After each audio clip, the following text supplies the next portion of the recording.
Welcome to the official AFL Fantasy podcast with the Traders. G'day, with the Traders. I'm Roy, Coach Destroyed. I'm here with Warnie. Coach of the Wanderers. And Calvin. Coach of Coronaball. All right, we always turn it up a notch when Don't we we get ever? to the Western Bulldogs because they are forever relevant. Now, I'm really excited about it. Warnie, you're the one that's cast your eye over it. Please do not disappoint. Deliver dog. A lot of big names from the Bulldogs. Yep. A lot of names at the top. A lot of names that we've selected over the years and a lot of names that we'll select this year across the formats, I reckon. Right, so far not disappointed. No, he's on fire. Let's start with probably their best player over a long period of time, and that's Jack Macrae. Now, he was incredible again last year. So he averaged 116 last season, so pumped along nicely. One of his better years, but it was his second best year based on numbers. His best was back in 2018 with his 123 average, where people were calling for that snout. But he hasn't really let us down He at all. hasn't, So no. his numbers, his second year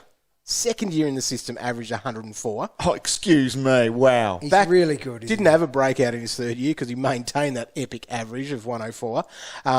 Across his time, he's averaging basically 105 for his Look, he's his amazing, career. isn't he? Like, if we did go early on that pig status, Yep. you actually wouldn't look too stupid. No.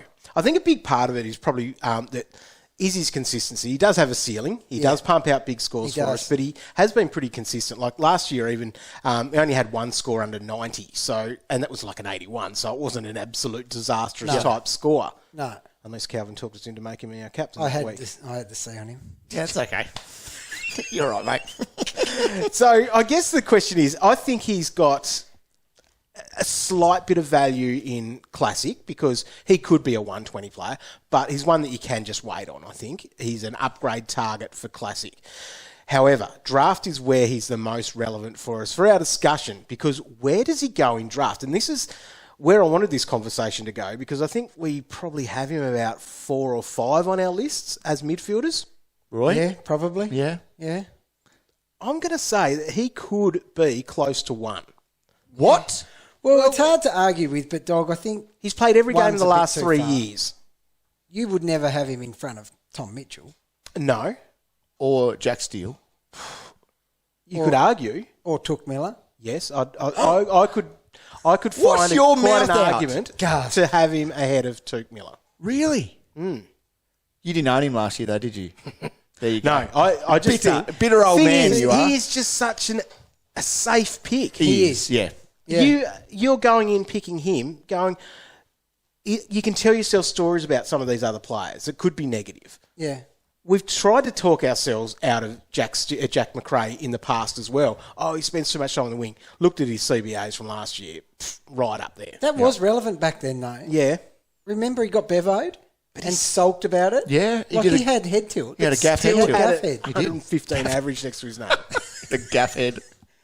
Yeah, I know. Because he came back when Yeah. he got that midfield again. So he can still get there. He still does it. Yeah, yeah. I don't know. No, he's I'd love just to start with him. beast. Yeah. It'd be that thing, though, if you've got pick 5 or 6 in your draft and you're getting Jack Macrae, that's such an easy pick It is. compared to where you're shuffling and you're ranking some of those early ones. It almost feels like a slide. Getting him as a Yeah, slide. that's what I event. mean. Like, it's just such a nice... You don't have to worry about captains ever, Yeah. even matchup dependent or anything. No. No, he's a... Pick him at number He's 1. right up Right, okay. Let's play on. I'm going to talk about Marcus Bontempelli now. I love Bont chats. Yes. He averaged 105 for the last 3 seasons, so he's now found his fantasy game. Fair to say, consistent. And he is consistent. Now, the thing is, he was averaging 114 to around 15, Right. and then averaged 98 after that. Inconsistent. Well, it's a little bit of a discrepancy there. However, that's not the discrepancy that I dug into my stats to find. What? This sounds big. This is amazing. Brace yourself, everyone. He was going at 118.5 for 10 games. Yeah.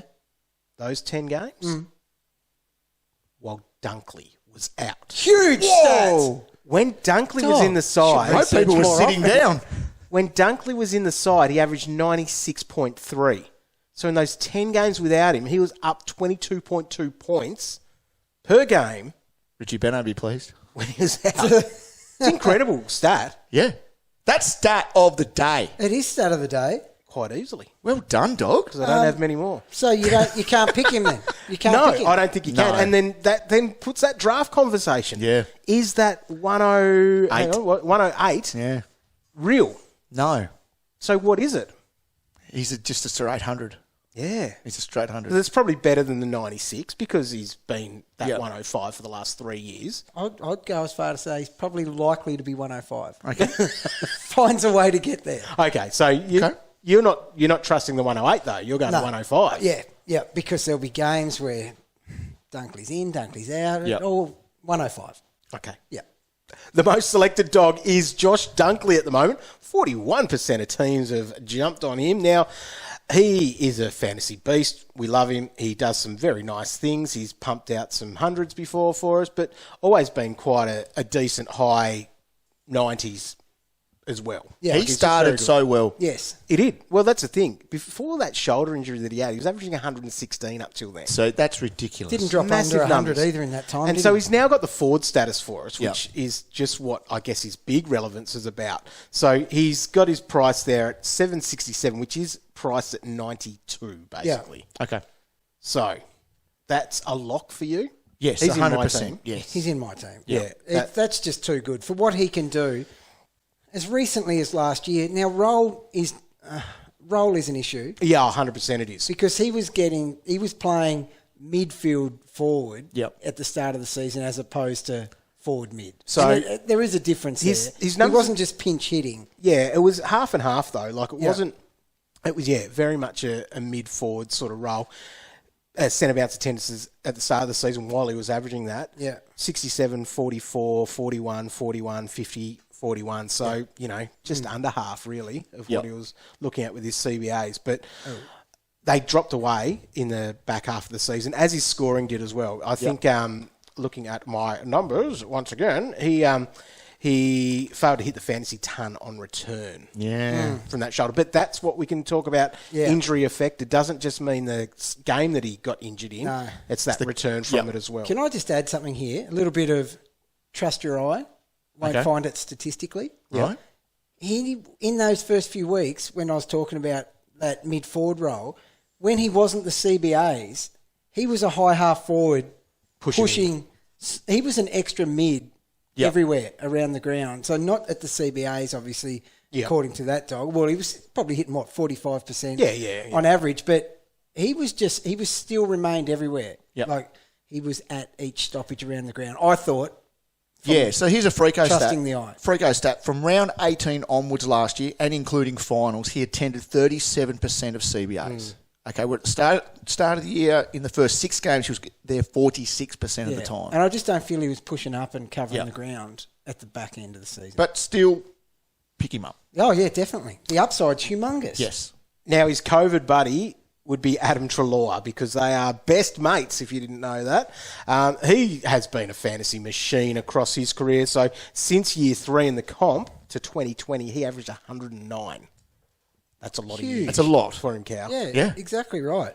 That's Uber premium status. So basically in 10 years, that's what he has been. It's massive, isn't it? He's been awesome. Now, he averaged over 100 in that third season and basically continued that trend at the Pies. In his 5 years at the Pies, he averaged 111. So his numbers have just been epic all the way through. Now, first year at the Dogs was his worst. Yes. Since back at Giants days, Yep. second year Giant days type thing. So I'm seeing him as a lot of value. 100%. Do you see him as value there, priced at $7.31, which is equivalent to 87? So where was he playing? Here's the thing. That's Another the Freako problem. stat. From round 21 right through to the grand final, he attended 20% of CBAs. Yeah. I remember we watched him out here at UTAS. I don't think he attended one centre bounce, and he was playing half forward. He had a shocking game. He could not find the footy at all, and he looked like a headless chook the way he was running around off that forward flank. We couldn't believe it. Yep. Sat and watched it together, but it was an unrecognisable dude. It was not a guy who'd averaged 109 for years on end. Yep. So role is big Yep. for him as that Has to be, forward. As that forward, He's not that much chop. So he had that ankle injury, which was huge as well. Yes. So I'm going to call that a factor in his return and what he did towards the end of the season. Yeah. I'm going to also say better for the run for his first year at the Dogs. Yeah. Like I see upside. Yep. I don't know how much upside it is, though. I don't mind if he's on the wing. Yeah, 100%. It's just that when he hits that forward flank, I don't think he can get to 100. Really? Yeah. So then you probably shouldn't pick him, Cal. Too late. Yeah, but you're spot on. So what do you think at a 95? Yeah. High 90s. So you could wait on him, really. Yeah. But even that, he's only priced at 87. Yeah. That's so a bargain. still, As a forward. It's pretty It's low like risk. I think he is very low risk. A while is how back I we were feel. talking about Geelong and the value of Dangerfield, who's purely a mid at 87. They're priced the And same. we've got Treloar. Treloar's fantasy career probably it almost edges Danger, Yep. doesn't it? But as a forward, Yeah. the risk is really low. So it should be him. Yep. Okay. Wow. Just want to bring up the small potato. Oh, no. Caleb Daniel. What he did to us last year was not fair. brutal. That was not 20 fair. points in Ballarat that day, You just cannot. and then got do that. concussed and was out the next week. Got concussed right at the end too. It was Wasn't right at the end, even so it wasn't even. Yeah, excuse. so that 20 points he was tagged. You know what? We did And well it to was get just- through last year. That's Didn't we, ridiculous. Jazz? It was early on. It wasn't good. So, Talk about a kick in the guts. so he still had an 87 it? average. So Cal, take a 20 out like that. Yeah. Gives him one of his career best averages. Yep. Because he Value. liked nothing but salt in the wound. We were like, you really should back your premiums in. But then we were like, 26. 20. Wow. He got a 20. So he had to send the message. You He had had to. to go. Yep. But then he rubbed salt in Didn't the he ever? wound because he had no trouble scoring in the back Yeah, end. no, and that's it. Like he even had a big grand final. Yeah. He was just His like, first half of the grand final, he had about 126. 90 in the That's first right, half yeah. or something. and then he sat Max 90. gone down, and then he didn't touch it again He after did that. I too. think. Oh dear. So he had And 90. neither did the Dogs.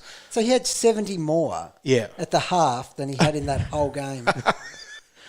Oh, dear. right. That's not okay. No, not okay. Now the rucks at the Dogs. Steph Martin is their preferred ruck. Yes. He is, yeah. And he will be again this year, you would think. He didn't play a hell of a lot of games, though. So Tim English is the fantasy guy here because you're not picking Steph Martin, even though if this is what we do. We find a really good average from the past and go, geez, he's a long way off that. Yeah. Because remember Steph averaged 115 Bloody oath I do. decade ago. Gun. I reckon it was. So, but anyway, so Tim English, so his average of 80.3 was from 18 games. So that's down from basically a 91 last year. But that was when he was the ruck.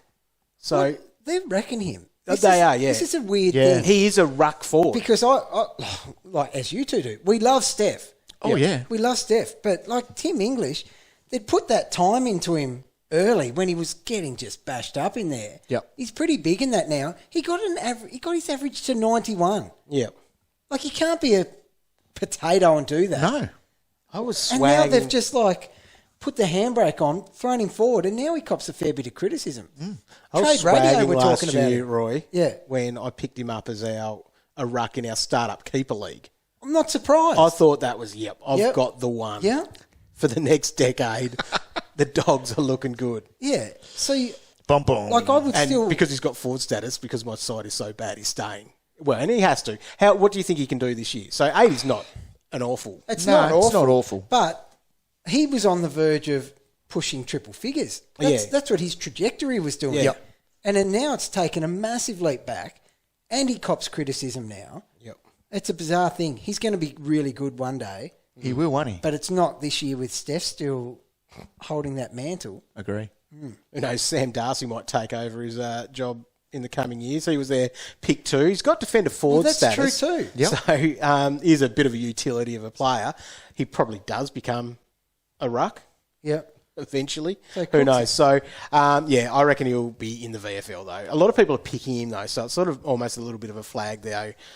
No, don't. Yeah. I think we saw with Jamara Ugle-Hagan last year that they very much kept him out of the side till he was right, and I think with a big unit that is, a big skinny unit that is Sam Darcy, I think they'll do the same there. Yeah. no other real names to talk about, I don't think. They probably don't have a lot of value for us to look at unless, Cow, you want to go back and look at JJ, Jason Johannesen. 48 next to his name. 48? What? Rise and fall. I'm looking at Ugle Hagen. Okay. Just think about this for a sec. Yeah. So that's 48. Toby McLean, former premium, Yep. 53. Poor Mitch bloke, Wallace, former premium, 52. They drop off so quick. This is unheard of Yeah. stuff. You said Jamari Well- Ugo-Hagen. Well, he's actually only equivalent of probably like about $7,000 or $8,000 more than his starting price last Yeah, year. he's real cheap. But And I obviously has a forward, but it's a no. No. It's a Lachie firm Hunter, no. former Yeah. Uber, 85. Yep. He used to be so good. Was that a real anomaly? The Coronaball 119. year? Yeah. It was. It was, but he'd done some big ones before that as well. Just mid only. Yeah. But you can bump him up your draft order because Could ya? he can produce. Could you? Can you trust Bevo? No, you can't. No. There were even times Hunter came back because people had him in and out because he got that Yeah, forward I had him. status, He didn't was he? awful. And- He gave me a 50 out here one That's day. right, I remember it. So he went back to the wing and people were like, yep, we're getting back on. And then, even at half time of one game, he ripped it up on a wing and then, Yeah. see ya, forward. Yeah, I don't know if you can trust him being Bevoed or not. No. No. That's No, says the previous owner. Yep. at the end of the Filthy day. previous owner. At the end of the day, Bevo is a factor in every decision that we make here Yes. about the Bulldogs. Very So- true. He hates fantasy. He does. He does.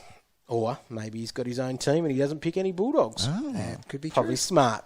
All right, you can catch all of our content at afl.com.au and the AFL Live app, and also hit up Spotify and Apple Podcasts for all of the podcasts that we have going around. They're good.